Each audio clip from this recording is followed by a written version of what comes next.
We've found that complexity, high processing level within your pages or your customer journey is lowering your sales. It's causing people to spend much longer on your page. And you might think that this is great. They're on my page for a long time, so they, really want this product. Actually, it's the opposite of that. Hi, and welcome to the HearSay podcast. I'm your host, Mike Paciello, Chief Accessibility Officer here at AudioEye. Today, we're joined by Niamh Kelly, really a truly remarkable individual whose career has been centered on creating more engaging, accessible, and inclusive customer journeys for all.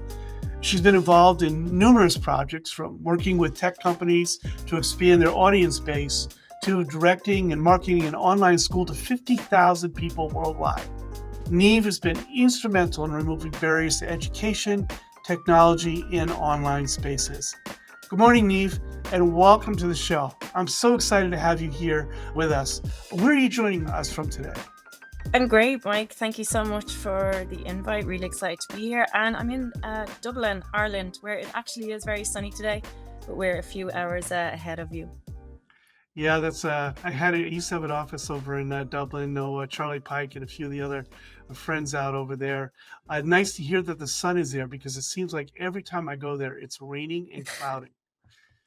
That's it. Normally, but we live in eternal optimism here. That's Ye- what we do. Yeah, exactly. So, you've been involved in a number of different positions throughout your career, everything from a CEO to a director. Why don't you just give us, kind of an elevator pitch of your career and really anything that you're most proud of that you've accomplished? Well, it definitely hasn't been linear. I started out as a zoologist, specializing in wildlife conservation, became a university lecturer, and now a tech entrepreneur. So there's been a lot of evolution. There's been a lot of crossing paths and different industries. Um, and in some way, they all are connected. In a way, I find there is a thread between a lot of them. I've always been interested in behavior. I've been interested in people and also solving problems. And that's really what I'm trying to do now as well. And in terms of what I've achieved, there's a few. I think some of the best is yet to come, but some things that I've done is I had online school, had over 50,000 students, created that, developed it myself, and really have developed education programs in different parts of the world, in the Philippines, in Africa. Education is a big part of the things that I do, and I think it's the thing that I'm most proud of, because I've created a lot of things from nothing and also helped people to be able to access opportunities or new paths in their lives because of something that I with others maybe have been able to create. So they're the things that I love to think about and love to think about how have I helped people and how can I use that to continue on and continue to help people as well. Well, there's no doubt that your involvement with individuals, with people, and learning to understand behavior is a big part of what you've been doing over these last several years. But I have to tell you, I'm most intrigued by the transition that you've made from being a zoologist into, we'll call it the human side of life. How did that happen? Yeah, never planned. When I worked in wildlife conservation, I lived in different parts of Africa, different parts of Asia, and at the time we would, with the communities we lived in, we would teach them English. And between those projects and coming home, conservation doesn't pay a lot of money. So when I came home, I qualified as an English language teacher to kind of combine these two things. And it then kind of transgressed that I was offered a role teaching English for science to international students. So I was able to combine my love of science with teaching with people and focus on biology and things like that. So that was really how it took me into working with people and working on the education side. I always was developing education, environmental education programs for them as well. And then I kind of working with all these people, I really realized that coming from the science part of my brain and then the language teacher human interaction, realized that there is really no way for us to um, put a process around the best way to communicate with people to to help them achieve something. And so all of these things have kind of intertwined, and I find that they have linked into each other to kind of help me develop now what we're doing with a company Tigim. It makes a lot of sense. That connection, that you have from teaching a new language, a secondary language, maybe in many cases, and the context and that it has with what you're doing with Tigum today. I imagine that there's an awful lot there that you've learned from your past experience. You can apply, quote unquote, that science, the linguistics, attributes associated with what you need to do in under to understand how humans interact with one another, how we interact with the masses, and how we can kind of simplify the overall communication experience. So, very, very interesting. So that kind of takes me into one of the reasons why we're excited here at Hearsay to have you on the show. And that deals primarily with your work of creating these kind of unique customer journeys and experiences for a variety of respective audience. You're creating some UX here, some CUX, customer user experience for all users, but from our standpoint, there is a specific need as it relates to individuals with disabilities, particularly those with cognition disabilities. So, can you talk about that a little bit? Give us an idea of what advice you'd give for individuals who are involved in this and how you've gotten into it. Yeah, definitely. It definitely does all stem back from my experience working in different cultures, working with people with different literacy levels and communication styles. And what you learn as a teacher, a communicator as well, is that the first thing you always need to do is focus on your audience and the needs of your audience. And what you're doing in a face to face environment is you're gathering data points on people's reactions. You say something, you get more data points on their verbal, non-verbal communication. And that helps us adapt to enable to drive our messaging towards them. And what we know is that that actually is missing online. And we don't have a feedback system for companies and for us to know that the way we're communicating with people is adapted and adjusted to their communication style. So what we're building is an interaction intelligence system. So we're looking at how are you interacting with people? Is it easy for them to understand? But we're always focusing on the people first to think about what's the cognitive level, literacy level, language level of that audience. How are you communicating?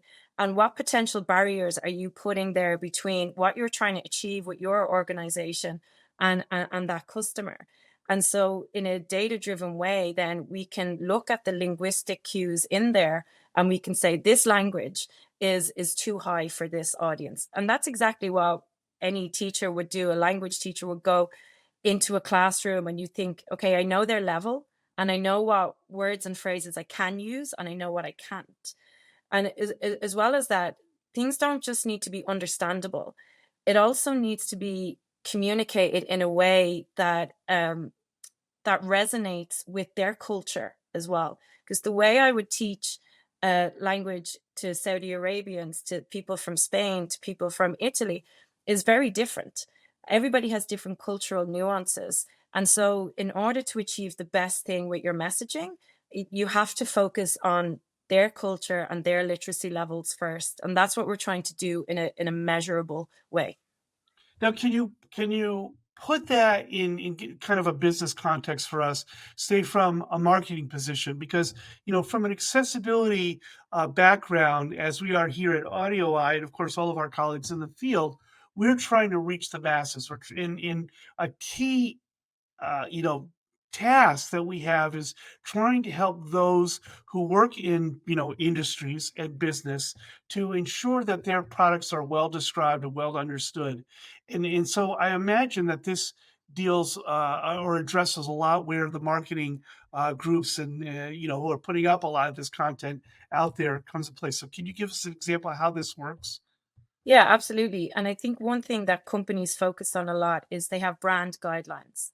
But what they don't have are audience guidelines. And that's one thing that we're creating as well. It's looking at the audience, the composition, the cognitive abilities, the cultural background of them. And so if we can understand that, then we can create measurable systems.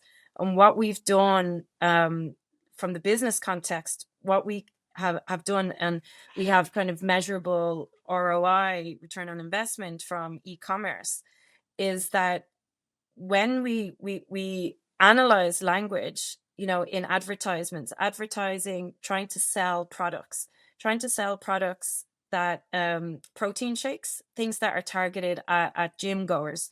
And these gym goers might be, if you're a marketer, you would be thinking about the age range of 18 to 25-year-olds, maybe young guys, young girls going to the gym, wanting to increase their health.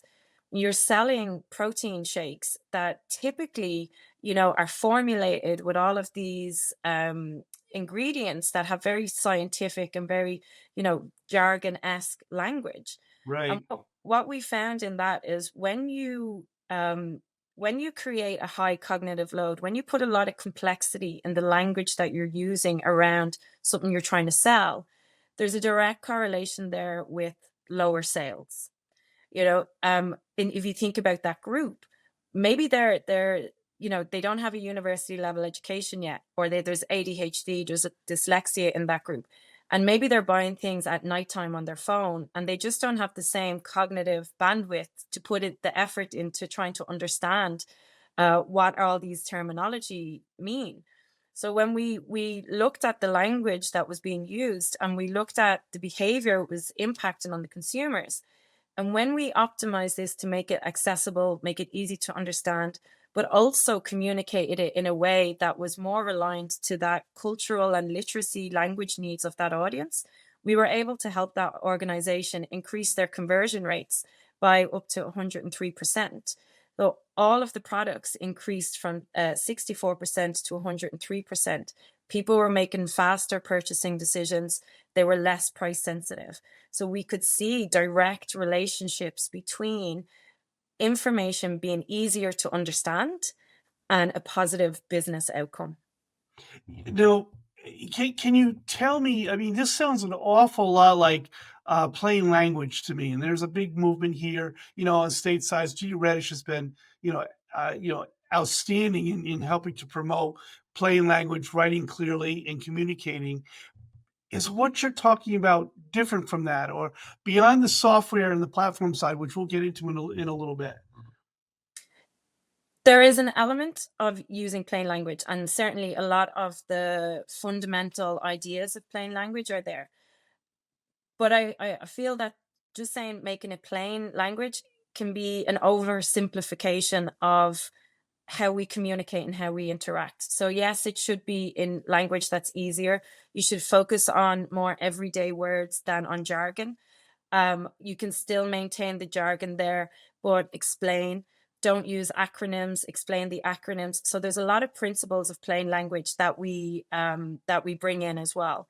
But the other elements of it is the other communication nuances. Like I said, that when we talk to different cultures, and we live in such a in diverse populations, not everyone has English as their first language.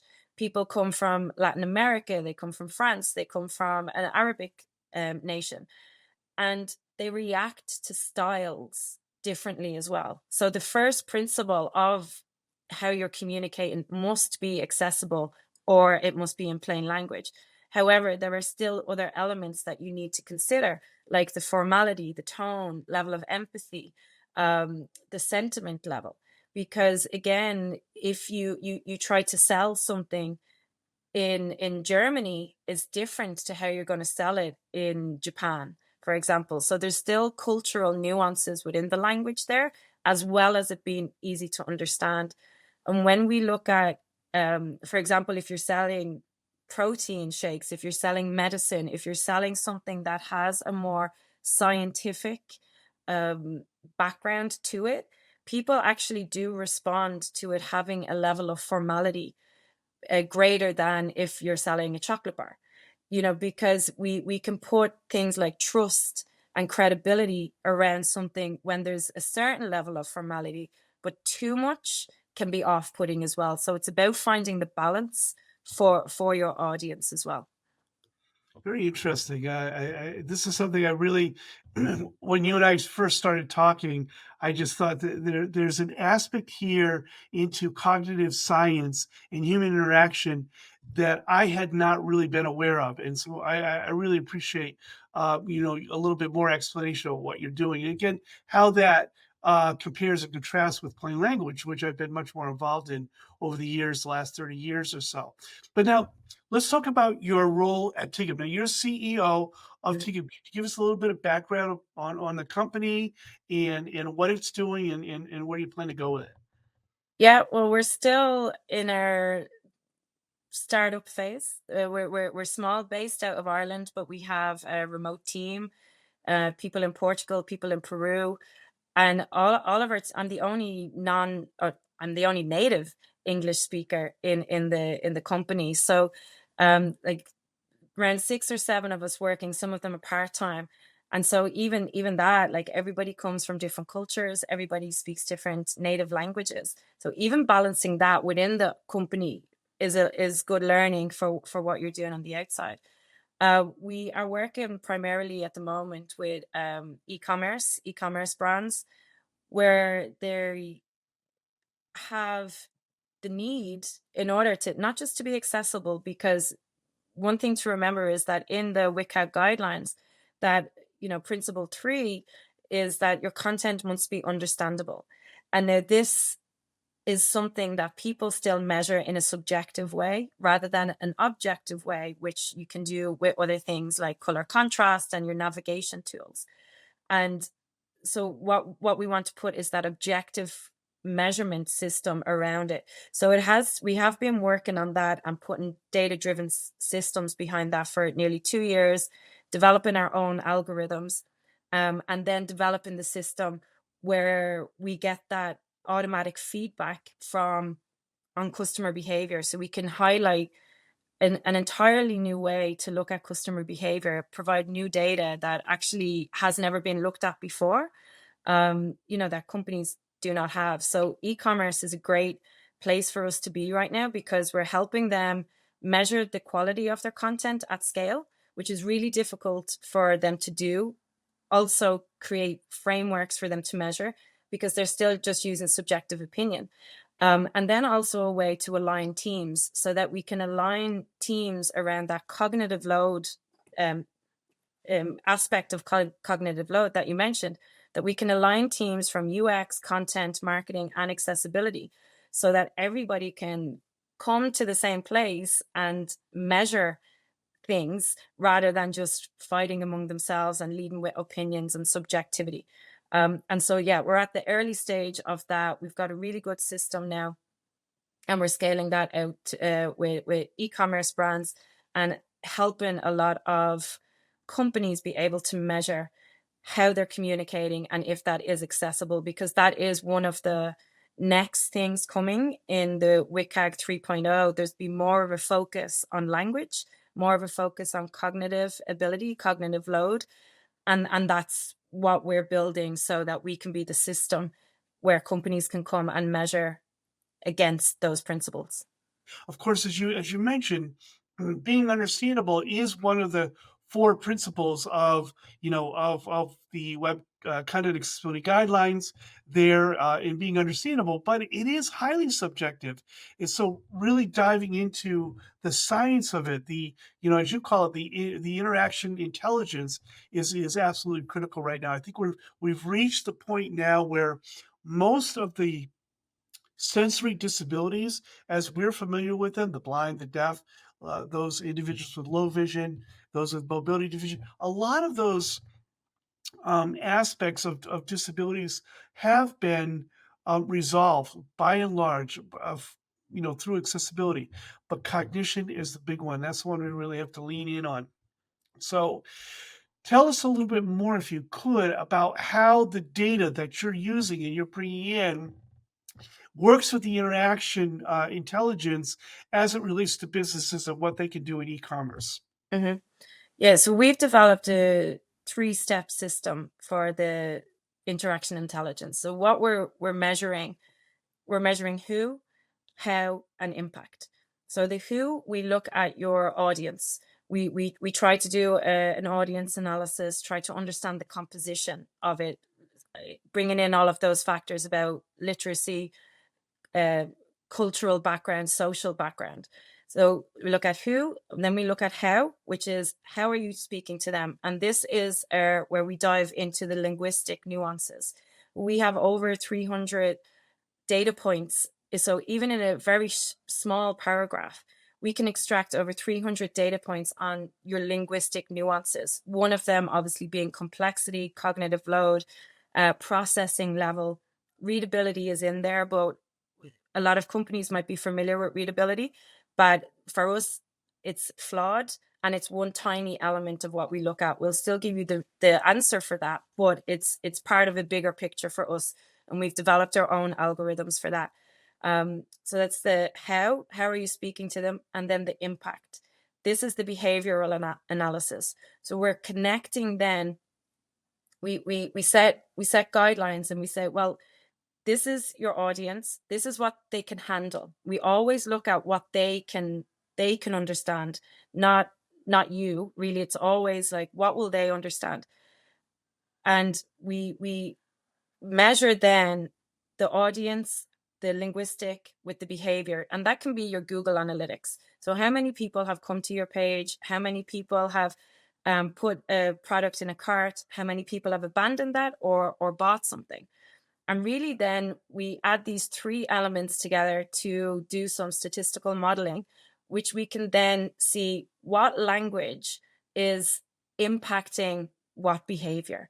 And like that, we've found that complexity, high processing level within your pages or your customer journey is lowering your sales. It's causing people to spend much longer on your page, and you might think that this is great. They're on my page for a long time, so they, really want this product. Actually, it's the opposite of that. It's if they're on your page for a long time, you're giving them the opportunity to open new tabs, go somewhere else on the internet, look at competitors, and abandon your cart, because really they're trying to understand the benefits. They've come to you because they want something from you, like a product, but they can't fully understand if this is the right thing for them.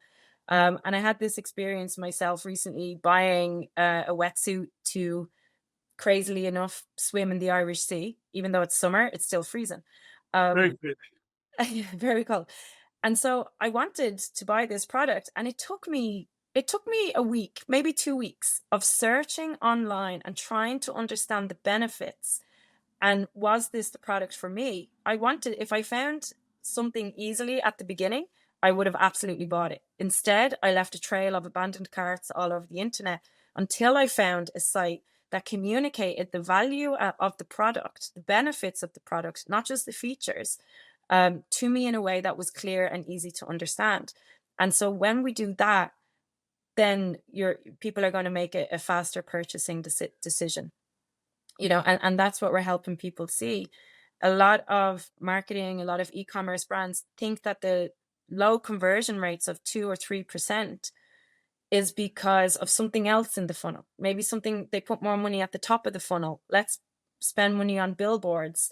Let's do more advertising on social media. But they completely forget about the critical point of sale where people are actually making the decisions. And from there, we can model what language is a barrier and what is going to influence positive behavior. And then we optimize towards that positive behavior and can then measure the outcome before and after to see the effect of that. Very intriguing, absolutely intriguing. And readability, I get that's clearly something that we've talked an awful lot in terms of the accessibility circles.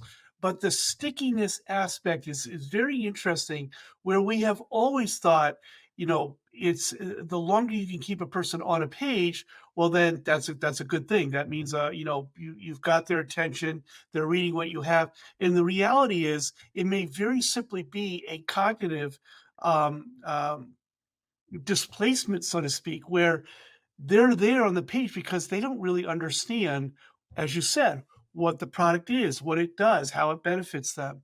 So the intelligence around the data in making that so that it's usable for now the folks who are dealing with that data on the marketing side, they can do the improvements and make the adjustments according. Very, very interesting. So take me from that point now into the accessibility world. Okay, what is it that you're trying to improve? I think it seems obvious, but it would be good to hear your thoughts on that in terms of accessibility, especially where individuals with, the largest population of people with disabilities are individuals with intellectual disabilities across the board. We know that worldwide. That's fundamentally true. So tell me what you're trying to achieve at that level. Yeah, I think one of the key things in accessibility is that there's a data deficit, right? We don't have enough data on why companies should do something. And if they do it, how does that positively impact their business? And I think that, first of all, is something that holds the accessibility industry back because people are still saying that you should invest in this because it's the right thing to do. Of course it is. But from a business perspective, companies aren't going to invest in something unless they can see a measurable outcome, a return on investment. So, first, can we prove that?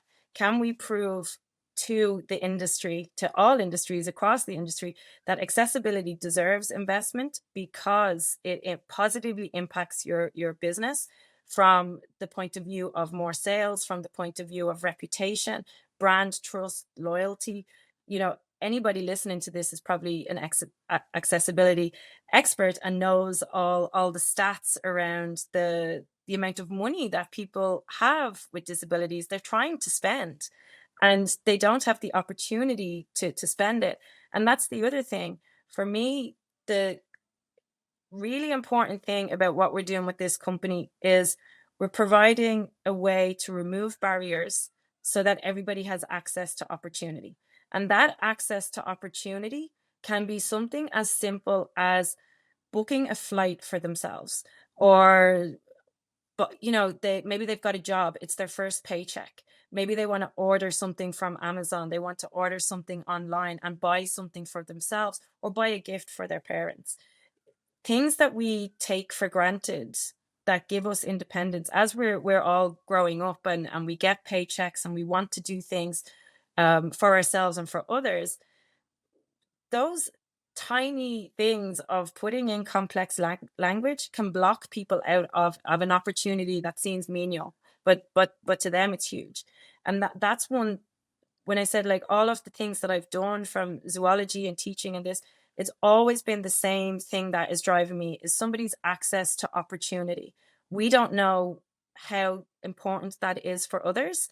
And, because I have so much experience on the language side of it, when I see the way companies are communicating things, I see the barriers, but my subjective opinion isn't enough. It has to be driven by a measurable system that you can't argue with and that we have the data to prove. And that's the goal as well, that it's not about what one person says. It's about how we impact people and how we can measure and how we can test and continue to make the systems better. Yeah, I totally agree with you, Neve, because it's very clear that we live in a very data-driven society, right? And in a digital society. Now, there's an awful lot of talk about how AI figures in on that and how it edges out individuals with disabilities. But you're actually talking about something that I think resonates more with those in sales, with those in marketing, with the C-level folks, because they've always struggled with the aspect of, well, why really should I do this for people with disabilities? Because the reality is the market's not, I'm not selling anything. I don't see anything that I can measure.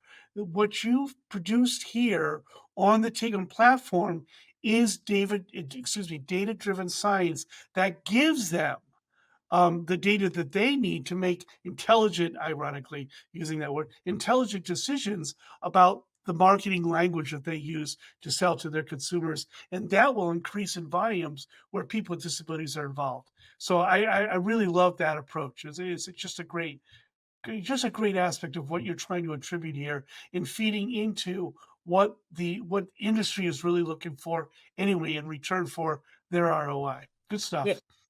And Did just you? even to add on to that, I know obviously the conversations around people with disabilities, and I have met some people in industry that say, well, we don't have any customers with disabilities. When we look at the language, it's you don't have to have a disability to not understand something. Look at the amount of people in the US, in Canada, in in Ireland, the UK, that English isn't their first language.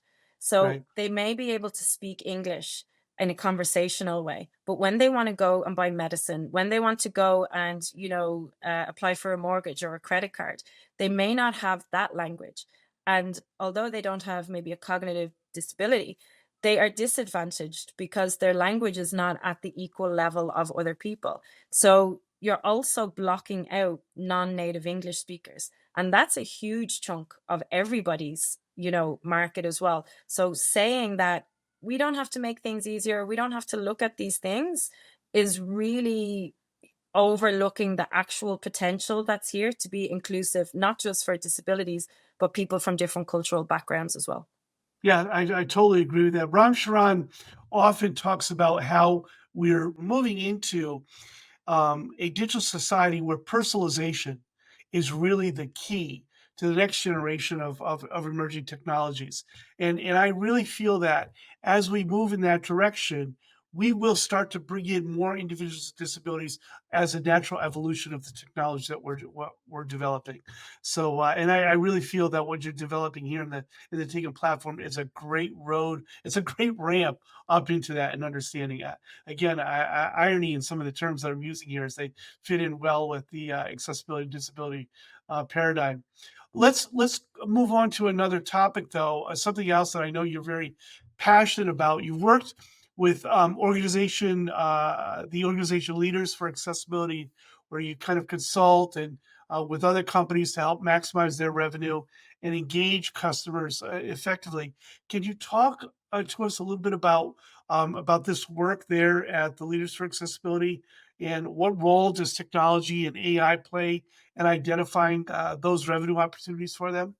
hmm Yeah, so Leaders for Accessibility, I actually set up a few months ago in response to the frustration that when I talk about accessibility and uh, accessible language, the reaction that I get in Ireland and in Europe is that accessibility to a lot of people is still a wheelchair accessible door, a wheelchair toilet.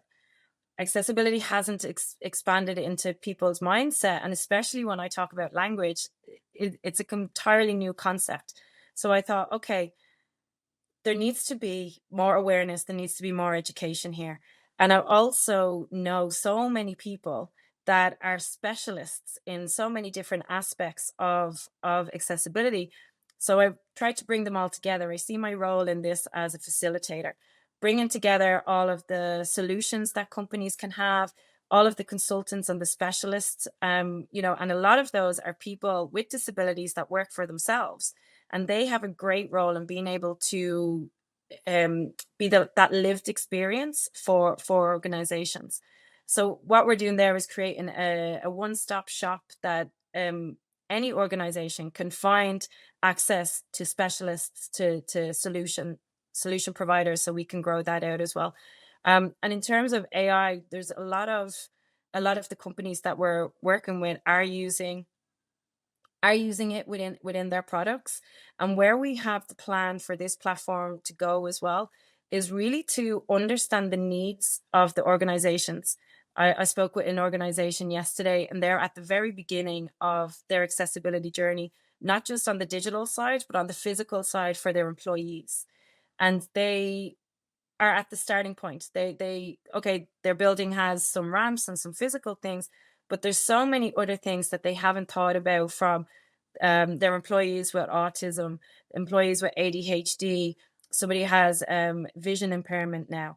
So, how can we pull all of the information about what they have, where they are, and where they need to go?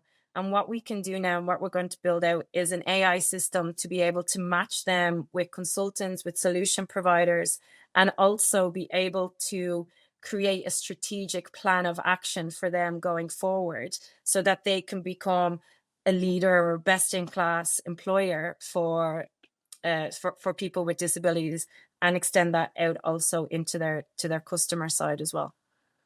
Yeah, thank you so much. I really appreciate the emphasis here on involve excuse me, involving individuals with disabilities, part of their lived experience, because it's really very difficult for the average dev, designer, otherwise a business to really grasp what a user with a disability has to go through in order to interact.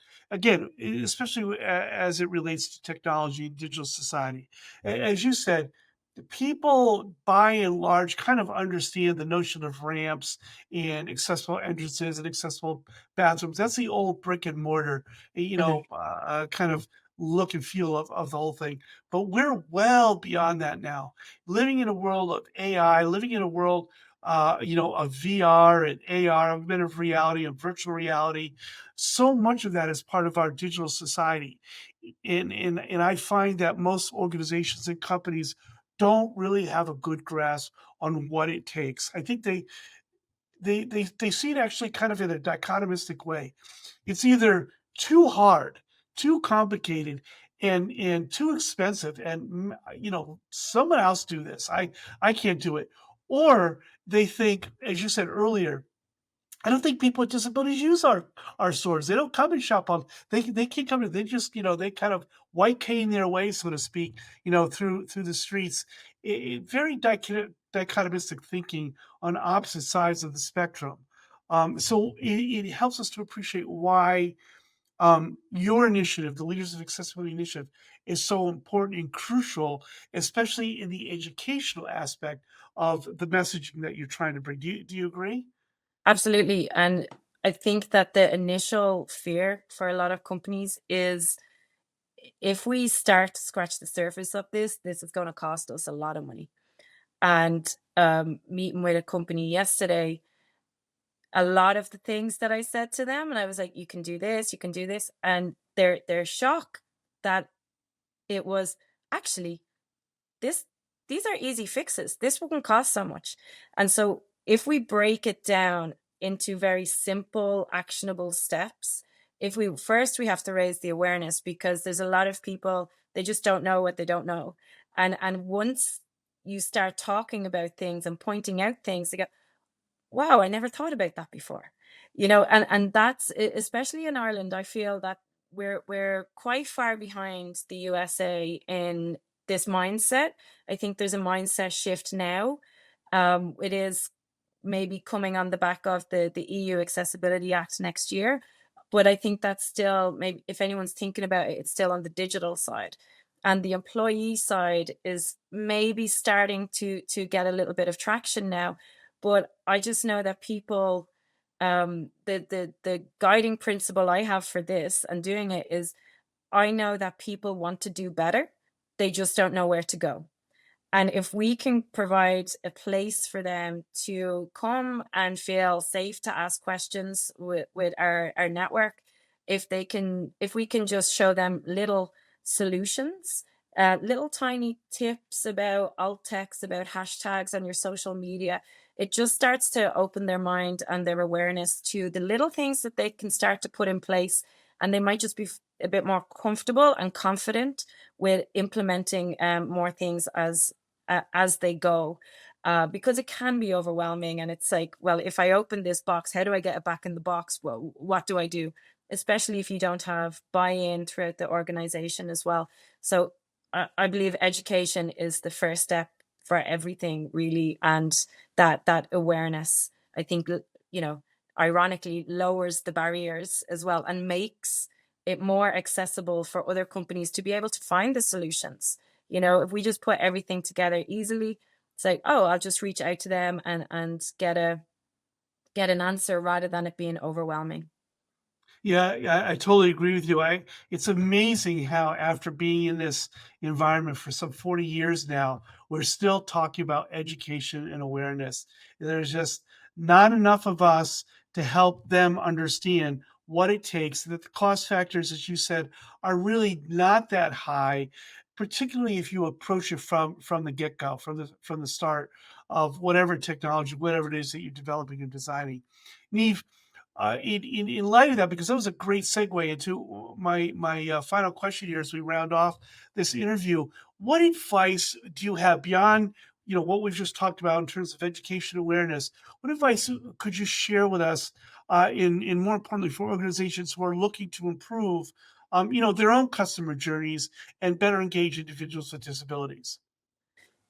I think the first thing is always about awareness. And when we give off a lot of the statistics and a lot of the big numbers, people don't always connect with that. They don't always relate to that.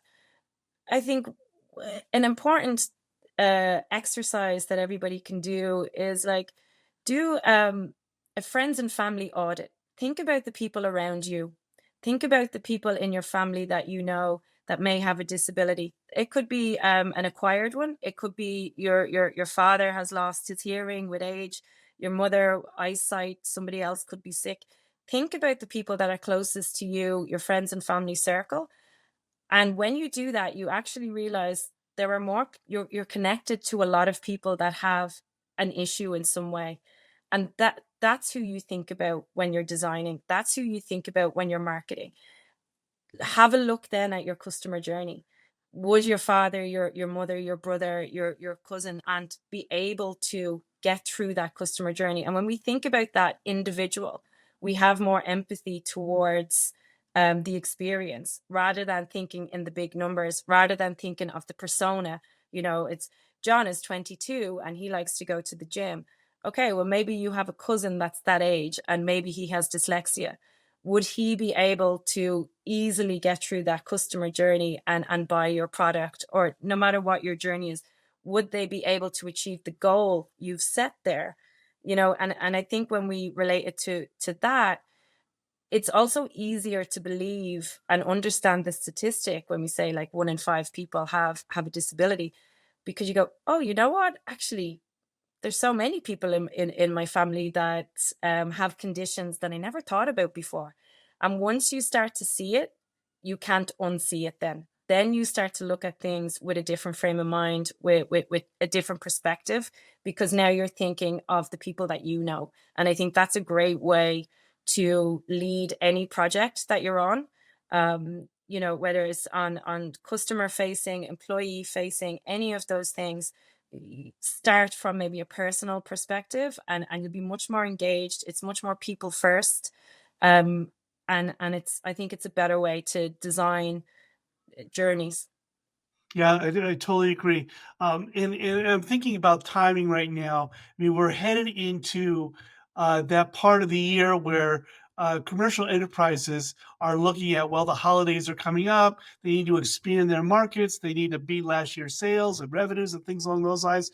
So, isn't this a perfect time to kind of take on the advice that you're offering here for commercial enterprises, though, especially those who have strong online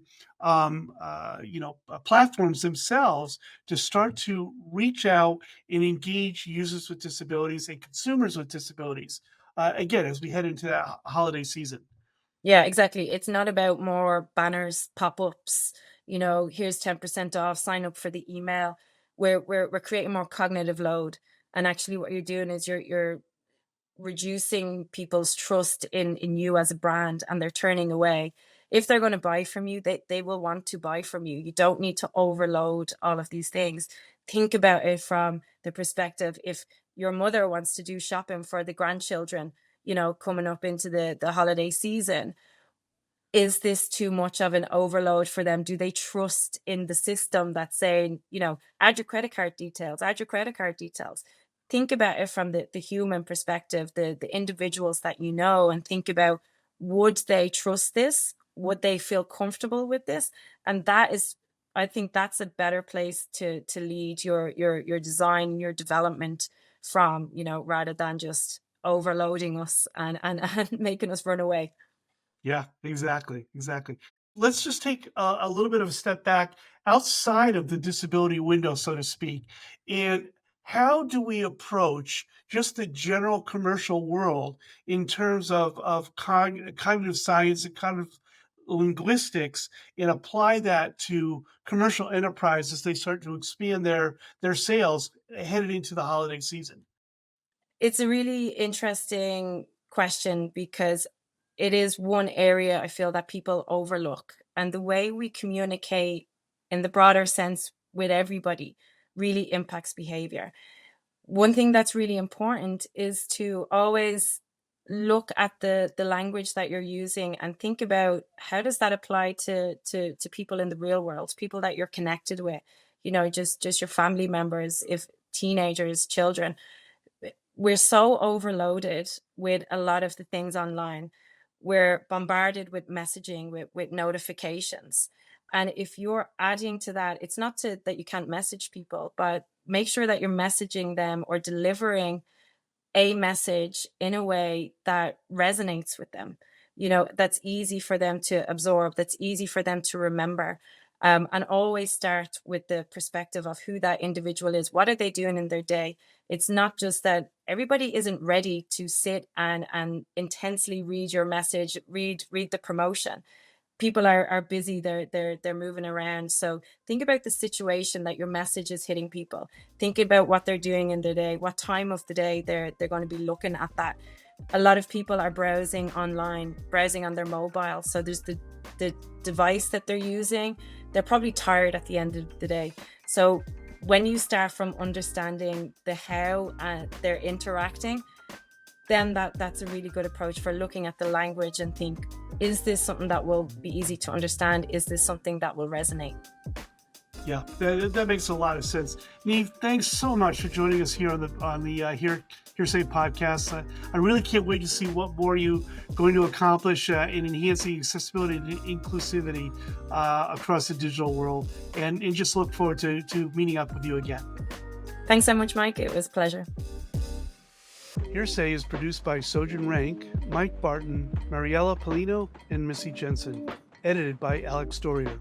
If you enjoyed this podcast and don't want to miss future episodes, subscribe to our YouTube channel. Thanks again for joining us, and we'll see you next time.